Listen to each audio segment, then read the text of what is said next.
ಇದ್ದೀರಾ freedom TV, ನಾನು ಸಾಹಿಲ್. ಇವತ್ತು ನಾವೊಂದು ವಿಶೇಷವಾದಂತಹ ಅತಿಥಿಯನ್ನ ಭೇಟಿ ಮಾಡೋದಕ್ಕೂ ಬಂದಿದ್ದೀವಿ. ಅವರು ಅಕ್ಷರ ಮಾಂತ್ರಿಕ ರವಿ ಬೆಳಗೆರೆಯವರ ಸುಪುತ್ರಿ ಭಾವನಾ ಬೆಳಗೆರೆ. ಎಲ್ಲೋ ಒಂದು ಕಡೆ ತಂದೆ ಬಿಟ್ಟು ಹೋದಂತಹ ದೊಡ್ಡದಾದ ಆಸ್ತಿ ಮತ್ತು ದೊಡ್ಡ ಜವಾಬ್ದಾರಿಯನ್ನ ಹೇಗೆ ನಿಭಾಯಿಸ್ತಾ ಇದ್ದಾರೆ ಈಗ ಭಾವನಾ. ಎಲ್ಲೋ ಮಂಕಾಗಿದ್ದಂತಹ ಹಾಯ್ ಬೆಂಗಳೂರು ಪತ್ರಿಕೆ ಈಗಷ್ಟೇ ಜೀವ ಪಡೆದುಕೊಳ್ತಾ ಇದೆ. ಈ ಬಗ್ಗೆ ಮಾತನಾಡಿಸ್ತಾ ಹೋಗ್ತೀನಿ. ಭಾವನಾ ಮ್ಯಾಮ್ ನಮಸ್ತೆ. ನಮಸ್ತೆ, ಚೆನ್ನಾಗಿದ್ದೀನಿ. ಎಲ್ಲೊಂದ್ ಕಡೆ ತಂದೆ ಬಿಟ್ಟು ಹೋದಂತ ಆ ದೊಡ್ಡ ಜವಾಬ್ದಾರಿ ಮತ್ತು ಭಾರನ ಹೊರಕಾಗದಲ್ಲೇ ಸ್ವರ್ಗೋದ್ರ ಅಂತ ಭಾವನಾ ಅವರು. ಇಲ್ಲ, ಭಾರನ ಹೊರಬೇಕಾ ಬೇಡವಾ ಅನ್ನೋದೇ ಒಂದ್ ದೊಡ್ಡ ಕ್ವಶನ್ ಆಗ್ಬಿಟ್ಟಿತ್ತು. ಸೊ ಬೇಡ ಹಾಯ್ ಬ್ಯಾಂಗ್ಳೂರು, ಯಾಕಂದ್ರೆ ಒಂದ್ ಕಡೆ ಅಪ್ಪ ಹೇಳ್ತಾರೆ ದಟ್ ಹಾಯ್ ಬ್ಯಾಂಗ್ಳೂರ್ ನನ್ನ ನಂತರ ಇಲ್ಲೇ ಮುಗಿದು ಹೋಗುತ್ತೆ, ನನ್ನ ನಂತರ ಹಾಯ್ ಬ್ಯಾಂಗ್ಳೂರ್ ಇಲ್ಲ ಅಂತ. 4 ಗೋಡೆನಲ್ಲಿ ಒಂದು ಹಲವಾರು ಸತಿ ಹೇಳ್ಬಿಟ್ಟಿದ್ದಾರೆ, ಆ ಕಪ್ಪು ಚೇರ್ ಮೇಲೆ ಕೂತ್ಕೋ, ಹಾಯ್ ಬ್ಯಾಂಗ್ಳೂರ್ ನಡೆಸೋ ಜವಾಬ್ದಾರಿ ನಿಂದೆ ಅಂತ. ಸೊ ನಾನು 2 ಡೈಲೆಮಾನಲ್ಲಿದ್ದೆ. ಮತ್ತೆ ಅಪ್ಪನ ಅಗಲಿಕೆನ ನಾನು ಒಪ್ಕೊಳ್ಳಕ್ಕೆ ಪರಿಸ್ಥಿತಿಲಿ ಇರಲಿಲ್ಲ. ನಾನೇ ಹುಚ್ಚುಚ್ಚಂಗೆ ಆಡ್ತಾ ಇದ್ದೆ. ನನಗೆ ಇನ್ನ ಯಾರೋ ಬಂದು ಸಮಾಧಾನ ಮಾಡಬೇಕಾಗಿತ್ತು. ಮನೆಯವರೆಲ್ಲ ನನ್ನನ್ನು ಹಿಡಿದು ನಾನು ಆಡ್ತಾ ಇದ್ದಿದ್ದು ಹುಚ್ಚಾಟಕ್ಕೆ ತುಂಬಾ ಅಂದರೆ ತುಂಬ ಒಂದು ಈ 3 years ಏನಿದೆ, ಅಪ್ಪ ಇಲ್ಲೇ ಇದ್ದಾರೆ. ಅಪ್ಪ ಅಂದರೆ ನಮ್ಮ ಚೇಂಬರು, ಅಪ್ಪ ಇದ್ದಿದ್ದ ಮನೆಯಲ್ಲಿ ಆಫೀಸ್, ಅದು ಮನೆನೇ ಬಿಡಿ ಅವ್ರಿಗೆ, ಆ ಆಫೀಸಲ್ಲಿ ಯಾವುದೂ ಬದಲಾಗಂಗಿಲ್ಲ, ಯಾವುದೂ ತೆಗಿಯೋಂಗಿಲ್ಲ. ಇಲ್ಲ ಅಪ್ಪ ಇದ್ದಾರೆ. 3 ವರ್ಷ ಹಂಗೆ ಕಾಡಿಸಿದ್ದೀನಿ ಎಲ್ಲಾರನ್ನು. ಪೇಂಟ್ ಮಾಡೋ ಹಂಗಿಲ್ಲ, ಪ್ರೋಕ್ಷಣೆ ಮಾಡ್ತಾರಲ್ಲ ಅದನ್ನು ತುಂಬಾ ಕಾಡ್ತಾ ಇದ್ರು. ನಿದ್ದೆ ಬರ್ತಾ ಇರಲಿಲ್ಲ ನನಗೆ, ನಿದ್ದೆ ಮಾಡಕ್ ಭಯ ಆಗ್ತಿತ್ತು. ಅಪ್ಪ ಕರೀತಾರೆ, ಇವಾಗ ಬರ್ತಾರೆ, ಕನ್ಸಲ್ಲಿ ಬಂದ್ಬಿಡ್ತಾರೆ ಅಪ್ಪ ಅನ್ನೋದು ಭಯ ಆಗ್ತಿತ್ತು. ಏನೇನೋ ನಮ್ದೇ ಒಂದಿಷ್ಟು ಜರ್ನಿ 3 years ತುಂಬಾ ಕೆಟ್ಟಾಗಿತ್ತು. ಭಾವನೆಗಳೆಲ್ಲ ಅಂತ ಕುಸಿದು ಹೋಗಿದ್ದೆ ನಾನು. ಈಗ ಈ ಪತ್ರಿಕೋದ್ಯಮ ಅನ್ನೋದು ಅಷ್ಟು ಸುಲಭದ ಮಾತಲ್ಲ, ಸುಲಭದ ಕೆಲಸನೂ ಅಲ್ಲ. ತಂದೆ ಎದುರಿಸ್ತಾ ಇದ್ದಂತಹ ಬೆದರಿಕೆಗಳು, ತಂದೆಗಿದ್ದಂತಹ ಸೋರ್ಸ್ಗಳು, ಮೂಲಗಳು, ಸುದ್ದಿಯ ಮೂಲಗಳು, ಇದನ್ನ ಭಾವನೆ ನಿಭಾಯಿಸೋದಕ್ಕೆ ಎಲ್ಲೋ ಒಂಥರ ಕಷ್ಟ ಆಗುತ್ತೆ. ಇದೊಂಥರ ಹಾರಿಬಲ್ ಚಾಲೆಂಜ್ ಅಂತ ಅನಿಸ್ತಾ ಇದೆ ತಮಗೆ ಅಂತ. ಇಲ್ಲ, ಏನಾಗತ್ತೆ ಗೊತ್ತಾ, ಆಲ್ಸೋ ಹೆಂಗೆ ಹಾರಿಬಲ್ ಅನ್ಲಾರೆ ಕಷ್ಟ ಅಂತ ಮಾತ್ರ ಹೇಳಬಹುದು. ಪತ್ರಿಕೆ ತಲುಪಿಸೋದ್ರಲ್ಲಿ ಕಷ್ಟ ಆಗತ್ತೆ, ಸುದ್ದಿ ತಲುಪಿಸೋದ್ರಲ್ಲ. ಪತ್ರಿಕೆ ತಲುಪಿಸೋದು ಕಷ್ಟ ಆಗ್ತಿದೆ ಹೊರತು ಸುದ್ದಿ ತಲುಪಿಸೋದ್ರಲ್ಲಿ ಇಲ್ಲವೇ ಇಲ್ಲ.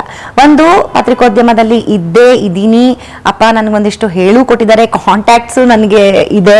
ಅಂದ್ರೆ ಮುಂಚಿಂದಾನೇ ಅಪ್ಪ ನಾನು ಮಾತಾಡಿರೋಂಥ ಡೆವಲಪ್ ಆಗಿರೋಂಥ ಕಾಂಟ್ಯಾಕ್ಟ್ಸ್ಗಳು ನನಗಿದೆ, ಅದೇನು ಕಷ್ಟ ಆಗಲ್ಲ. ಆಮೇಲೆ ನಿಮಗೆ ಗೊತ್ತಿರೋ ಹಾಗೆ ಇವಾಗ ಯಾವ ಮಾಧ್ಯಮವು ಯಾವ ಥರನದು, ಪ್ರಿಂಟ್ ಆಗ್ಬೋದು, ಡಿಜಿಟಲ್ ಆಗ್ಬೋದು, ನಿಮ್ಗೆ ಎಲ್ಲದರಲ್ಲೂ ಈಗ ತುಂಬ ಸುದ್ದಿಗಳು ಮೊದಲಿನ ಥರ ಹೆಕ್ಕಿ ತೆಗೆದು ಕಷ್ಟಪಟ್ಟು ನೀನು ಏನೋ ಸೋರ್ಸ್, ಇವಾಗ ಹಂಗೆ ಆಗ್ತಿಲ್ಲ. ತುಂಬ ಎಚ್ಚರವಾಗಿಂದ ಕ್ರೈಮೇ ಆದ್ರೂ ತುಂಬ ಎಚ್ಚರಿಕೆಯಿಂದ ಮಾಡ್ತಾರೆ.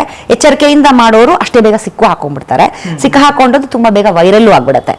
ಸೊ ಮೊದಲು ಹಂಗೆ ಆಗ್ತಿರ್ಲಿಲ್ಲ. ಇವನು ನಮ್ಮ ತಂದೆಗೆ ಆ ಟೈಮ್ ಇತ್ತು, ನಮ್ಮ ತಂದೆಗೆ ಒಂದು ಫೋನ್ ಬರ್ತಿತ್ತು, ನಾನೀಗ ಸಾಯ್ಸಕ್ಕೆ ಹೋಗ್ತಾ ಇದ್ದೀನಿ ಅಂತ ನಮಗೆ ಫೋನ್ ಬರೋದು. ಮುಂಚೆನೆ ನಾನು ಸಾಯಿಸ್ತಿದ್ದೀನಿ ಅಂತ, ಈಗ ಹೋಗಿ ಸಾಯಿಸ್ತೀನಿ. ನಾವಾಗ ಎಷ್ಟೋ ಸತಿ ಪೊಲೀಸರಿಗೆ ಹೇಳಿರೋದುಂಟು, ಸರೆಂಡರ್ ಮಾಡಿಸ್ತೀನಿ, ಸಾಯಿಸ್ಬಿಟ್ಟಿದ್ದೀನಿ, ಇಲ್ಲಿದ್ದೀನಿ, ಏನ್ ಮಾಡ್ಲಿ ನೆಕ್ಸ್ಟ್ ಅಂತ ಕೇಳಿರೋ ರೌಡಿಗಳು ಉಂಟು. ಅವರು ನಮ್ಮ ಹತ್ರ ಬಂದು ಸರೆಂಡರ್ ಆಗಿ ಅಪ್ಪ ಕರ್ಕೊಂಡೋಗಿ ಪೊಲೀಸರ ಹತ್ರ ಕಂಪ್ಲೀಟ್ಲಿ ಬದಲಾಗಿದೆ. ಯಾರು ಆ ಥರದ ರೌಡಿಗಳು ಇಲ್ಲ ಇವಾಗ, ಅಪ್ಪನ ಟೈಮಿನ ವರದಿಗಳ ರೌಡಿಗಳು ಇಲ್ಲ. ಸಾಮಾನ್ಯವಾಗಿ ಬೇರೆ ಪತ್ರಿಕೆಗಳನ್ನ ಹೋಲಿಸೋದಾದ್ರೆ ಹಾಯ್ ಬೆಂಗಳೂರು ಎನ್ನುವಂತಹದ್ದು ರಾಜಕಾರಣಿಗಳ ಎದೆಯಲ್ಲಿ ಢವಢವ ಭಯ ಉತ್ಪಾದನೆ ಮಾಡುವಂತಹದ್ದು. ಮತ್ತು ಅಂದ್ರೆ ಹೆದರ್ತಾರೆ ಅಂತ ಹೇಳಿದ್ರೆ ಬೇರೆ ಅರ್ಥದಲ್ಲಿ ಬೆದರಿಕೆ ಕೊಡ್ತಾ ಇತ್ತು, ಆ ತರಹ ಅಲ್ಲ. ಅಂದ್ರೆ ನಾವು ಒಬ್ಬ ಮಾದರಿ ಆಗಬೇಕಾಗಿದ್ದ ರಾಜಕಾರಣಿ ದಾರಿ ತಪ್ಪಿದಾಗ ಅದನ್ನ ಎಚ್ಚರಿಸುವ ಕರ್ತವ್ಯವನ್ನ ಹಾಯ್ ಬೆಂಗಳೂರು ಮಾಡ್ತಾ ಇತ್ತು. ಈ ಅರ್ಥದಲ್ಲಿ ರಾಜಕಾರಣಿಗೂ ಭಯ ಹುಟ್ಟಿಸ್ತಾ ಇತ್ತು. ಅಂದ್ರೆ ಹೆಣ್ಣು ಮಗಳಾಗಿ ಭಾವನಾ ರವಿ ಬೆಳಗೆರೆ ಆಗೋದಕ್ಕೆ ಸಾಧ್ಯ ಇಲ್ಲ. ಭಾವನಾ ರವಿ ಬೆಳಗೆರೆ ಒಂದು ಹೆಣ್ಣು ಮಗಳಾಗಿ ಇದನ್ನ ನಿಭಾಯಿಸೋದಕ್ಕೆ ನನಗಿನ್ನೂ ಒಂದಷ್ಟು ಧೈರ್ಯ ಬೇಕು ಅಂತ ಏನಾದ್ರು ಯಾವತ್ತಾದ್ರೂ ಅನಿಸಿರೋದಿದೆಯಾ ಅಂತ? ಅಂದ್ರೆ ಏನಾಗತ್ತೆ ಗೊತ್ತಾ, ಇವಾಗ ಎಲ್ಲರೂ ಸಫಿಸ್ಟಿಕೇಟೆಡ್ ರೌಡಿಗಳಾಗ್ಬಿಟ್ಟಿದ್ದಾರೆ, ಪಾಲಿಟಿಷಿಯನ್ಸ್ ಕೂಡ. ಸೊ ಯಾರೂನು ನಾನೇನ್ ಮಾಡ್ಬಿಡ್ತೀನಿ ಗೊತ್ತಾ ನಿನ್ಗೆ, ಅವೆಲ್ಲ ಯಾರು ಮಾತಾಡೋದಿಲ್ಲ. ಆಮೇಲೆ ನನ್ನ ವ್ಯಕ್ತಿತ್ವನೇ ಅಂಥದ್ದು, ಅಥವಾ ನನ್ನ ಬಿಹೇವಿಯರು, ನನ್ನ ನೀವು ಹೆಂಗಾದ್ರೂ ಅನ್ಬೋದು. ನನ್ನ ಆಫೀಸಲ್ಲಿ ಅಪ್ಪ ಮಲಗ್ತಾ ಇದ್ದಿದ್ದ ಮಂಚ ಹಾಗೆ ಇದೆ. ಸೊ ಆ ಮಂಚ ನಾನು ಏನೂ ಬದಲಾಯಿಸಿಲ್ಲ. ನಂದು ಪ್ರತಿಯೊಂದು ಅಪ್ಪ ಕೂತ್ಕೋತಾ ಇದ್ದಿದ್ದು ಟೇಬಲ್ ಚೇರ್ ಮಂಚ, ಮಲಗ್ತಾ ಇದ್ದಿದ್ದು ಮಂಚ ಎಲ್ಲ ಹಾಗೆ ಇದೆ. ನಾನು ಹಾಗೆ ಇಟ್ಕೊಂಡಿದ್ದೀನಿ ಇವಾಗ್ಲೂ. ಈಗ ಯಾವುದೇ ಒಂದು ವ್ಯಕ್ತಿ ನನಗೆ ಏನಕ್ಕಾದ್ರೂ ಆಫೀಸಿಗೆ ಬಂದಾಗ ಏನಾರು ಮಾತಾಡೋಕ್ಕೆ ಅಂತ ಬಂದಾಗ ಈ ಆಗಲ್ಲ ಆ ಕೆಲಸ ಅಂತ ಅನ್ಕೊಳ್ಳಿ. ಹಿಂಗ್ ತಿರುಗಿದ್ರೆ ಮಂಚ. ಓಕೆ. ಒಂದ್ ಹೆಣ್ಣು ಮಗು ಕೂತ್ಕೊಂಡು ಮಾತಾಡ್ತಾ ಇರ್ಬೇಕಾದ್ರೆ ಅಲ್ಲೊಂದ್ ಮಂಚ ಇದೆ, ಅರ್ಥ ಏನು? ತಂದೆ ಬಗ್ಲಲ್ಲೇ ಇದ್ದಾರೆ, ತಂದೆ ಬಗ್ಲಲ್ಲಿದ್ದಾರೆ ಅಲ್ಲ, ಆ ವ್ಯಕ್ತಿಗೆ ಅರ್ಥ ಏನು? ಇಲ್ಲಿ ವರ್ಕೌಟ್ ಆಗ್ತಿಲ್ಲ ಅಂದ್ರೆ ಮಂಚ ಇದೆ ಬಾ. Okay okay okay. ಆಯ್ತಾ? ಸೊ ಆ ಭಾವನಾ ಬೆಳಗೆರೇನು ಅಲ್ಲ ನಾನು. ಎದುರುಗಡೆನೆ ಲಂಚಾನೂ ಇಲ್ಲ ಮಂಚಾನೂ ಇಲ್ಲ ಅಂತ ಮಾತಾಡೋಂಥವಳೆ ನಾನು. ಓಕೆ, ಎಲ್ಲೋ ತರದ ಪುಸ್ತಕದಂತೆ ಇರಬೇಕು. ಹೌದು.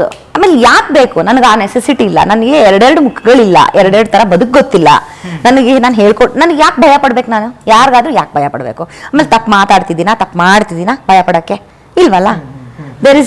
ನಾನು ಏನೋ ಹೈಡ್ ಮಾಡ್ಬೇಕಾಗಿಲ್ಲ. ಸೊ ಹಂಗಾಗಿ ಎಲ್ಲಿಂದ ಬರ್ಬೇಕು ಈ ತರದ್ದು ಧೈರ್ಯ? ಅಂದ್ರೆ ಮಾಡಕ್ ಸಾಧ್ಯವಾ? ನನಗೆ ಗೊತ್ತಿಲ್ಲ. ಮಾಡಕ್ಕೆ ಯಾಕೆ ಅಸಾಧ್ಯ ಅಂತ ನಾನು ಅನ್ಕೋತೀನಿ.